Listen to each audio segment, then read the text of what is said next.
અડાજણમાં આવેલા ગંગેશ્વર મહાદેવ મંદિરની બાજુમાં જલારામ રો હાઉસમાં આ વર્ષે ભવ્ય રીતે નવલી નવરાત્રિની ઉજવણી થતી દેખાતી હતી। જલારામ રો હાઉસમાં રહેતા રહેવાસીઓએ મા અંબેના ગરબે ડીજેના તાલે રમતા દેખાયા હતા। તે લોકોએ જણાવ્યું હતું કે ગયા વર્ષે તો કોરોનાને કારણે માત્ર 3 દિવસની ઉજવણી કરી હતી, આ વર્ષે તો અમે 9 દિવસ ગરબે રમીશું તેમ પણ તેને જણાવ્યું છે।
મિત્રો, આજે નવરાત્રિનું 5મું નોરતું છે।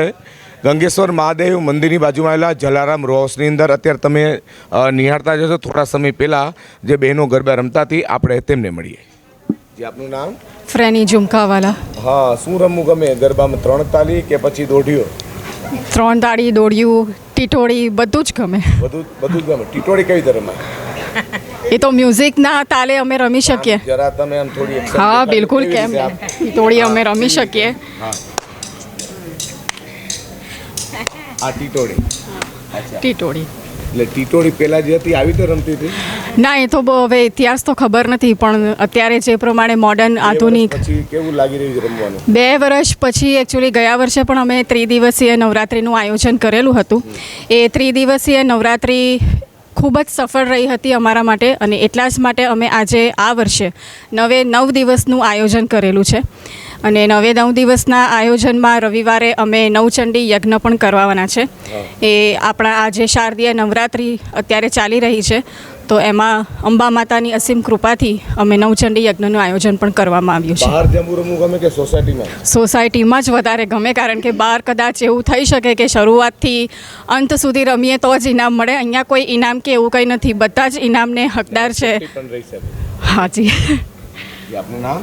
ભૂમિ નિમેશ પસ્તાગિયા। કેટલો અભ્યાસ કરો આપ? અભ્યાસ મેં 11મા ધોરણમાં ભણું છું. હવે શું કરો છો, અભ્યાસ કરો છો? હા. કેવું લાગી રહ્યું છે ગરબા રમવાથી? બહુ જ સરસ લાગે છે. કેટલા સમયથી પ્રેક્ટિસ કરતા હતા? પ્રેક્ટિસ કોઈ નથી કરી, બસ શોખ છે તો રમાય છે. સરસ. આપનું નામ?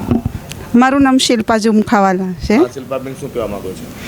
બસ અમારી સોસાયટીમાં જ આ નવરાત્રિનું આયોજન કરવામાં આવેલું છે. ખરેખર એકદમ ઉત્સાહ પ્રેરક છે અને અમે બહુ ઉત્સાહથી બધી જ સોસાયટીની બહેનો ભાઈઓ બધા જ ખૂબ ઉત્સાહપૂર્વક ભાગ લઈએ છીએ અને ખૂબ જ આનંદથી મજા કરીને માના ગરબાની સાથે માની ભક્તિ અને સ્તુતિ કરીએ છીએ. ફક્ત આજ છે કે દરેક તહેવાર ઉજવો છો આવી રીતે? દરેક તહેવાર અમે ઉજવીએ જ છીએ. ઇવન અમારી સોસાયટીમાં કોરોના પહેલાં 15મી ઓગસ્ટ 26મી જાન્યુઆરીએ ધ્વજવંદનનો કાર્યક્રમ પણ રાખવામાં આવ્યો હતો, પણ કોરોનાને લીધે થોડું બધું ડિસ્ટર્બ થઈ ગયું 2-4 વર્ષ સુધી, એટલે અત્યારે બધું બંધ છે. હવે આ વર્ષે જે નવરાત્રિનું આયોજન કરેલું છે અમે, ખરેખર બહુ આનંદદાયક છે અને દિલથી ઉમળકાથી દરેક જણા ગરબામાં ને ભાગ લઈ રહ્યા છીએ. મિત્રો, આમ તો આ બહેનો છે એમની વાત સાચી છે. તમે સ્ટેડિયમમાં જાઓ કે પછી સરસાણે જાઓ, ત્યાં તમારી સેફટી હોતી નથી. ઘરેથી અહીં આવવા અને વડીલો પણ ચિંતા કરે, માટે સોસાયટીમાં રમવું જ બહુ સારું છે. આજે 5મું નોરતું છે. જે ટનફન ચેનલ માટે હું પ્રકાશવાળા કેમેરામેન જીમી ગોયલ સાથે સુરત.